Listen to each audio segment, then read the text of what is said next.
ভাৰত আৰু নিউজিলেণ্ডৰ T20 final মেটছখনৰ পিছদিনাখন শিৱম ডুবেৰ এটা ইণ্টাৰেষ্টিং কাহিনী খুব বেছি ভাইৰেল চলি আছে। এতিয়া কাহিনীটো কেনেকুৱা, মেটছৰ পিছদিনাখন শিৱম ডুবে আৰু তেওঁৰ পত্নী আৰু তেওঁৰ বন্ধু আহমেদাবাদৰ পৰা মুম্বাইলৈ আহিল।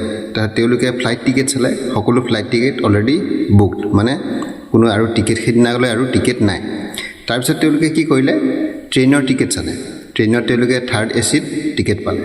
এতিয়া শিৱম ডুবে যদি ট্ৰেইনত যায় মানুহবিলাকতো ভিৰ কৰিব, আৰু ভিৰ কৰিলে এটা ডাঙৰ এটা হাংগামা হৈ যাব।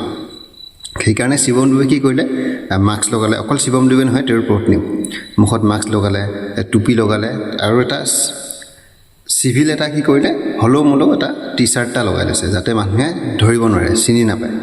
তাৰপিছত যেতিয়া তেওঁলোকে তেনেকৈ ট্ৰেইনত আহিলে, তাৰপিছত টিটিয়ে যেতিয়া টিকেট চেক কৰিবলৈ আহিলে, টিটিয়েতো শিৱম ডুবেৰ নামটো দেখি তেখেতে সুধিছে তেখেতৰ পত্নীক, কোন শিৱম ডুবে, ক্ৰিকেটাৰ শিৱম ডুবে নেকি? তেতিয়া তেওঁৰ পত্নীয়ে মানে বৰ চতুৰালীয়ে ক'লে, নাই নাই, ক্ৰিকেটাৰ শিৱম ডুবে আৰু ক'ত ইয়ালৈ আহিব, তেখেতে আৰু ট্ৰেইনত আহিব জানো, তেখেতে ফ্লাইটত অহা যোৱা কৰিব, এইজন আমাৰ শিৱম ডুবে, তেনেকৈ ক'লে। তাৰ তিতি আৰু ইমান ভাবি নাথাকিলে, হয় কিমান বহুত শিৱম ডুবে থাকিব পাৰে বুলি ভাবি তিতিয়ে গুচি গ'ল।